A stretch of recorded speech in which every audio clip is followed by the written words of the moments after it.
The first thing is that you need to know that comedy has been in existence in Nigeria for so long. But what was not there was that there was no proper commercialization of stand-up comedy. There was slapstick, there was television comedy, there was radio comedy. But stand-up comedy was not commercialized until we came on the scene.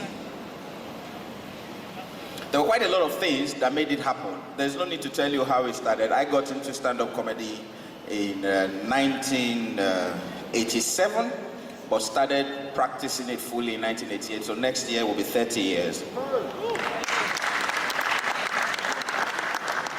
So how did comedy become such a big do in Nigeria?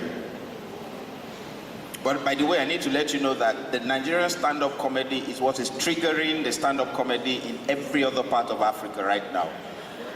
The people who are depending on the Nights of 1,000 Laughs, VCDs, not DVDs, VCDs, to anchor their own careers in Botswana, in Mozambique, in South Africa, and in other parts of Africa. So how did we get comedy to become a big deal? When I came on the scene, we were last to get on any program and first to go. When I say last to get on any program is that nobody ever thinks of getting a comedian. And when they got a comedian, if they decided they were going to cut costs, the first person to leave the program is a comedian. And so we started working on our value propositions. The value proposition is the only thing that converts your talent to cash. It is when people see that the talent you have is a service that they can use, that is when they begin to pay you money for it. And so we started, okay, pardon me when I speak in plural, when I say we, I'm talking of the comedy industry. We had a big break amongst people who saw the value that we had. And so we continue to push the visibility of our art. We push the creativity. And we used adaptive dynamics. Adaptive dynamics is that then I would go to any seminar and I would tell them, sir, I'm a comedian. If you give me just 5 minutes between your break, just like this kind of event, I say, if you give me 5 minutes between your break, I'll do something. And we also used a lot of fame. Fame was something that we climbed on. For instance, when I was in Ekpoma, Sashino Peters would come to Ekpoma to perform. Orizwiliki came to Ekpoma to perform. Charlie Boy came to Ekpoma to perform. And in all those platforms that those people had, they brought their fame from Lagos, and as soon as they got there, we jumped on it and made ourselves popular. And then we got a presidential nod in 1999 when Obasanjo became the president. Obasanjo became the president and he saw the value that was in stand-up comedy because he himself was somebody that had wit and had a great sense of humor.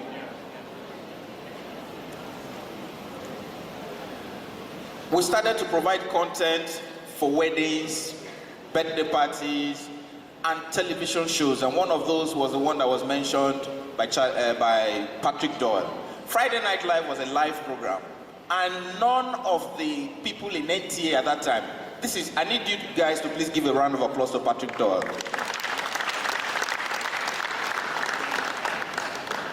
They refused to let Patrick have me on the show.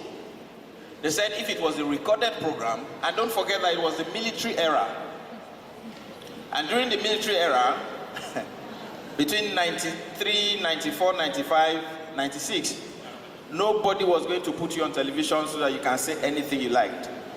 But Patrick put his show on the line, and Patrick said, I've seen this guy perform at Jazzville, and I think he can deliver. Back then, the platforms that we had were not so many, but we grew them. There was Woodhouse, there was Jazz 38, there was Jazzville, there was this place that was on top of, on Allen Avenue, Pintos. And as I mentioned Pintos, some people who knew Pintos were there. And then there was bread and butter next door to it, which was where Lagbaja started. We used to go to all those places to perform. And the idea was just to sell the comedy to people, let people appreciate it. Because the reason was people did not appreciate stand-up comedy. And for you to sell it to them, it meant that they needed to see the value. And so we were doing a lot of free shows to make people see the value proposition. And then events started happening, that event planners, and that's another thing, event planners also helped us grow. And then democracy. Democracy was one reason why we grew. I remember when Abacha was in power, and we had a dinner, and I worked with a man called Inke Nandagoba of blessed memory. I was to introduce the Akwa Ibom cultural troupe. And as soon as I introduced the Akwa Ibom cultural troupe, they came on stage, and I noticed that Abacha was sitting down and he was wearing dark glasses, Ray-Ban glasses. And I said, Your Excellency, sir. I said, stop, don't play. Your Excellency, sir, this is a cultural troupe that came all the way from Akwa Ibom. They are going to perform. If you wear your dark glasses, you won't see them. He laughed, removed the glasses, and folded them. The Ray-Ban that you folded them and put it in a case and put by his chair. So I said, you can start performing. Then I started seeing men in suits going backstage. I said, Temiti Bami. So I did not stay, you know, I would have gone backstage and I would have been gone. So I came down the front of the stage and walked to where Abacha was and sat by his legs. And Mustafa still tells me till date that he felt this boy is smart. When I went to see him in Kirikiri, he said that every time he looks at that picture, that he says, this boy would have not finished that show, but that he was wise.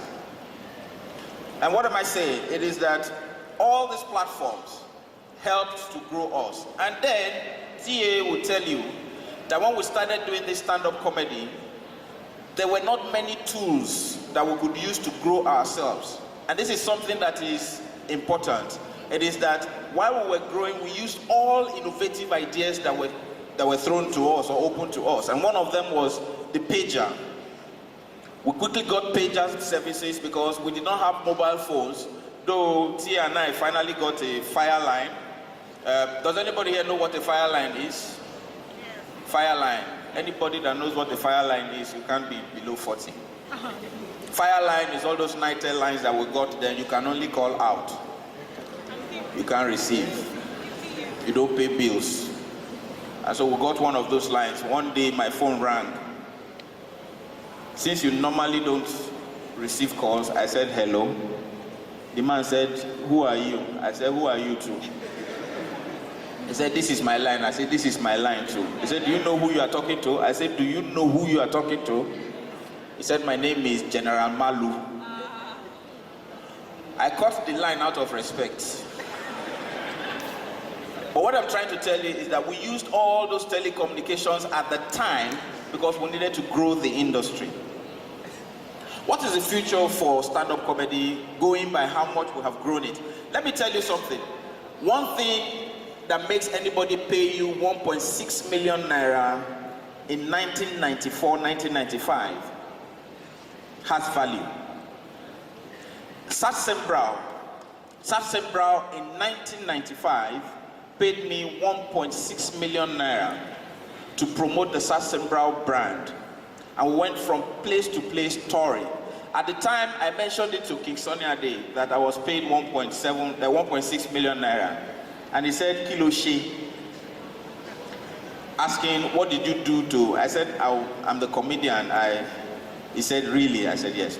And I need you also to give another big shout out to some of these big artists who gave their platforms. I mentioned Shina Peters.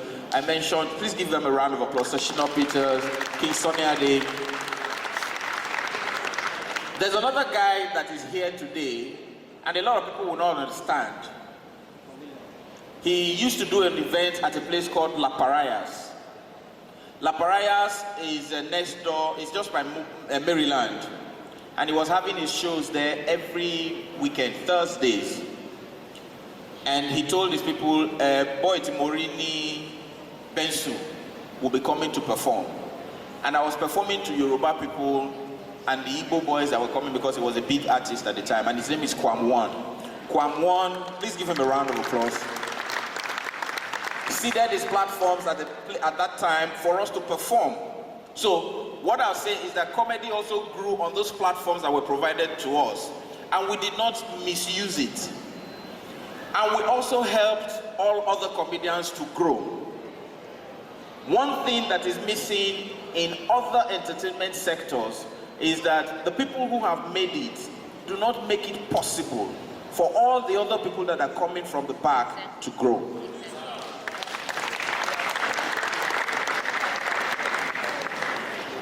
As comedians, if I had an event and I knew that I already had another event and somebody comes to me and say, I'll call either TA or Mohammed Danjuma of blessed memory. We were running things. The kind of money we made between 1993 and 2003, the present day comedians have not made half of it. TA is here. There are a lot of comedians that will tell you. Let me tell you, we used to make so much money that we were too afraid to take it to the bank because it was the time that 419 was raining. We didn't want to take money to the bank and somebody would say, arrest him, where did he get money from? So we used to put the money in our bathtub. You know, every bathtub had, towards the side where you have the tap, you have one small hole there that you used to put hand to either change or something. We used to put monies under that place. When we were moving, Tia and I were staying in Ilugbeju. When we were moving to Lekki Phase 1 in 1997, and we got a place, it was a 5-bedroom apartment in Lekki. The landlord refused to rent the house to us. The name of the landlord was Kekereko. He said he cannot give his house to comedians. How would you pay for the rent? And we told him, sir, we have money. And he said, like, how much? We said, how much is the rent, sir? He was surprised. He said, his rent is 350. We said, 350,000, sir. I said, we'll pay for 3 years. And he said, no, that he won't give us. So we called Sonny Rabo. That's another person that gave us platform, like Bisi Olatilo. Please give a round of applause to Sonny Rabo, Bisi Olatilo. And these two people called Kekereko and told Kekereko, these boys have more money than us. They can rent the house. And we rented the house between 1995 and 1997.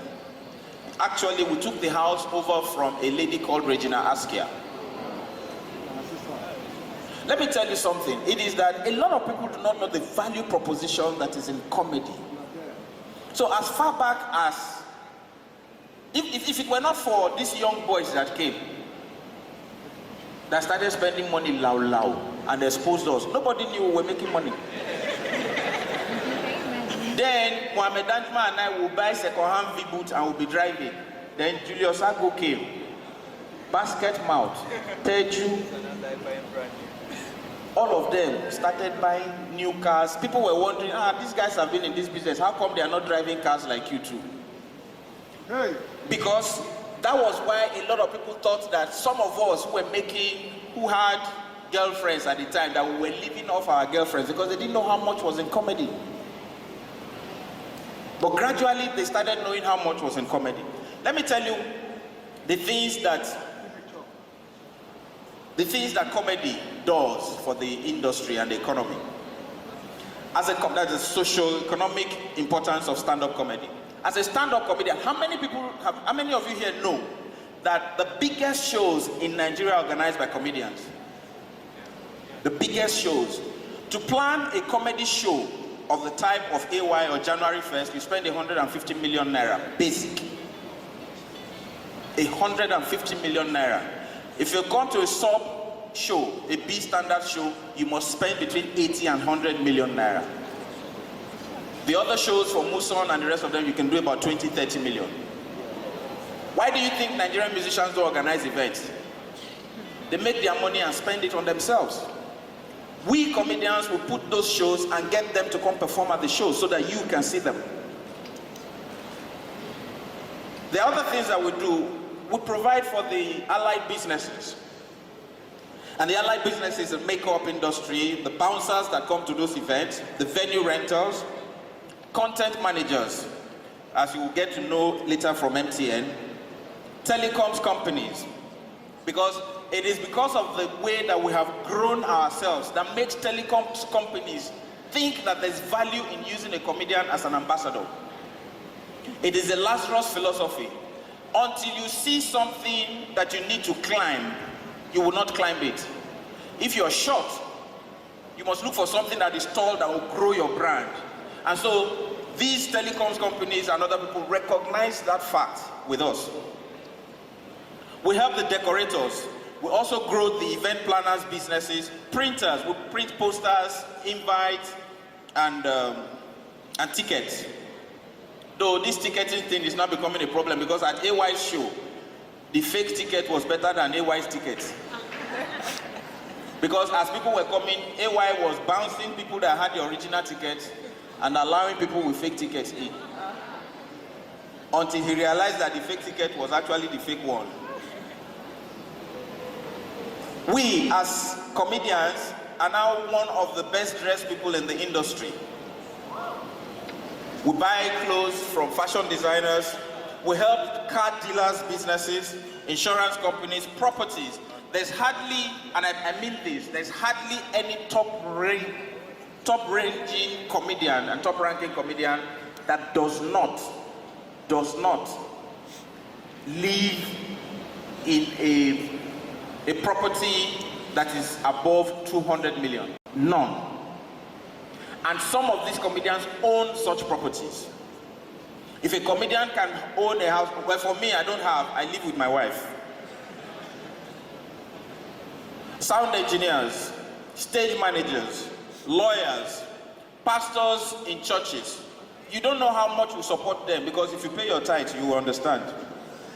Schools, theaters, equipment rentals, ushers, caterers. These are some of the things that we do. And as comedians, we are social commentators. As social commentators, we take issues and highlight them. We take those issues and highlight them so that people can see cultural issues and influences. We highlight the things that people are ignorant about. As comedians too, we have changed the economic dynamics of certain families because when as a comedian you make money, all your brothers can be survived. You can see the family of AY. We also know how to trigger conversations. So on the social platforms, you will see that a lot of comedians give strength and weight to a lot of stuff that people talk about. Finally, before I sit down, I'd like to say that the future is very bright for comedians because the platforms are growing. There's television late night shows. We have not started with television late night shows. There are cartoons. Don't you see how bad it is that they come here to take our stories of the lion and the tiger and the elephant and go there to make Lion King and Madagascar and bring back to us in Africa to enjoy. Fela from Broadway wasn't from Ikeja. We are now, as comedians, we believe that the future is bright because we do not still have comedy clubs. Comedy clubs are scattered everywhere. And ladies and gentlemen, I would say that the course of study of comedy is going to be in some universities very soon, and the future is very bright. God bless you.